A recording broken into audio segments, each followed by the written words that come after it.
Hello guys, good day and welcome to RK News. I'm Architect Chojo. So today, February 23, 2026, and we are here again in Congressional Town Center, Tower 3. Update tayo dito is nung last February 13 na kung saan binuhusan natin yung ating level basement number 1. Now here in the background, ito ngayon yung development natin. So nandito na tayo ngayon sa ground floor level dito sa phase 1 and sa phase 2 na ginagawa natin. So right now, it's ongoing yung rebars installation, also yung formworks natin. So hopefully by the first week of March, mabubuhusan natin yung phase 1 and phase 2 nitong ground floor level area natin. So ngayon, puntahan natin at ikutin natin yung ongoing installation ng ating rebars and also yung ating mga formworks. Let's go! Now, dito tayo ngayon mag-start sa area na to. So, ito yung ating elevator core wall. So, you can see all the rebars na naka-install na dito sa area na to. And nagsasara na rin tayo, nagpoporma na rin tayo ng ating mga rebars para sa nalalapit na pagbubuhos natin ng ating slab, columns, and beams, including itong ating elevator core wall. Now, in this area, kompleto na rin yung ating mga forma para sa paglalatag ng ating mga rebars dito sa ating slab. So you can see also itong mga rebars ng ating biga and also itong ating mga columns.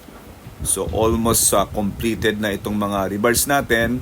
Then hopefully makakapaglatag na rin tayo ng ating mga rebars dito sa ating slab. So ito yung ating tower crane na malaking tulong sa project dahil easily madadala niya yung mga materials from one area to another area para mas lalong mapabilis yung ating construction. Now you can see here all the rebars dito sa ating elevator core wall, then dito rin sa biga na ito. So ito guys, yung ongoing rebars installation natin and formworks dito sa ating phase 1. So dito, makita nyo na meron tayong mga slab formworks na dito, and dito sa area na to, ito yung area ng ating transformer. Now itong area na to, this will be utilized as our driveway. So dito sa ating ground floor level. So here, as you can see, may mga rebars na rin tayo dito sa ating mga poste and also dito sa ating slab. And here, then dito rin sa area na to. Ito naman guys yung area ng ating phase 1. So nandito na tayo ngayon sa ground floor level. So kita nyo na yung floor level natin. Oh. So yan yung ating ground floor level. So right now, it's ongoing installation ng ating mga rebars and also formworks dito sa ating slab. So true and true, mula dito sa phase 1 hanggang dun sa phase 2, tuloy-tuloy na yung ating rebars and formworks sa ating mga slab.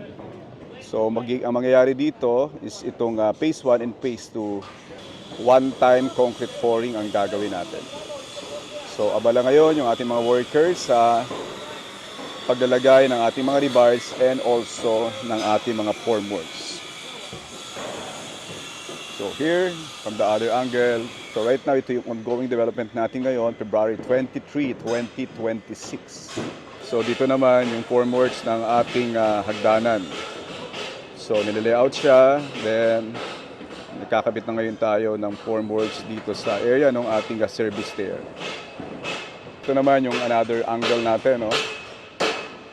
So nandito na tayo sa level ng ground floor. Now, ito yung poste ng ating grid line number 4, grid line number 5, grid line number 6, 7, 8, hanggang dun sa dulo which is our grid line number 10. So, yan ang pinaka-building footprint natin. Yun yung pinakadulo, yung grid line number 10. So, here, still, nandito na tayo ngayon sa phase 2 area of the ongoing rebars and formworks installation. Now, ito naman guys yung ating elevator core wall. So, ongoing na rin yung ating pagko-close or pagsasara ng ating forms dito sa nakabitan na nating mga rebars dito sa ating shear wall. So, ito na yung pinaka-elevator core natin. No? So, ito yung nandito yung dalawang elevator, then another 2 elevators here. So ito yung ating pinaka-hallway, yung pinaka-elevator lobby natin. So dito, kompleto na yung ating mga rebars, kaya nagsasara na tayo ng forms dito sa area na to. Aside from the forms, so meron na rin tayo mga provision para dun sa ating power, no? So dahil meron tayong lighting or meron tayong mga ilaw every 2 floors, meron tayong abang na electrical conduit and also itong junction box dito sa area ng ating wall or ating shear wall. So paakyat na tayo, no? So ang ating elevator core wall hanggang dun yan sa pinakamataas na taluktok ng ating building because this building is 39-story structure. So ang ating slab form, so gumamit tayo ng phenolic board. So kita nyo yung mga nakabit na natin na mga forms dito sa ating slab. So ito yung ating biga, ganyan kalaki yung mga rebars natin, and also this one is one of our major columns dito under grid line number 8. Ito naman yung grid line number 9, and yung nasa dulong poste, yun yung grid line number 10. So ito ngayon yung development natin today, February 23, 2026, dito sa Phase 1 and Phase 2 ng project na ito, no? So nandito na tayo ngayon sa ground floor level. Now, nandito na tayo guys sa ating Phase 2 sa ongoing installation ng ating rebars and formworks. So ito na yung areas na na-install na natin ng ating mga formworks and rebars. So almost 80% completed na to, no? Kaya doon sa other areas na natin, nagsasara na tayo ng forma. And of course, bago yan magsara ng forma, nag-i-inspect yung ating mga engineers para makita at masilip yung completed na mga rebars bago tayo mag-close ng ating mga bubuhusan na poste at mga biga. So ganyan ang procedure natin dito sa site. So kailangan ma-check muna lahat ng rebars bago magsara ng forma. Alright guys, in my background, ito yung ating elevator shear wall o yung pinaka-core wall ng ating elevator. Now as you can see, kompleto na rin yung ating mga rebars dito sa area na to. Kaya nagsasara na tayo ng forma. Sa nakikita nyo dito yung ating mga karpintero, nagsasara na tayo ng forma para sa ating scheduled na buhos. And hopefully, by the first week of March, makapagbuhos na tayo dito sa ating Phase 1 and Phase 2 ng ating ground floor level. Guys, so let's have a final look nitong ating Phase 1 and Phase 2 ongoing rebars and installation ng ating mga formworks.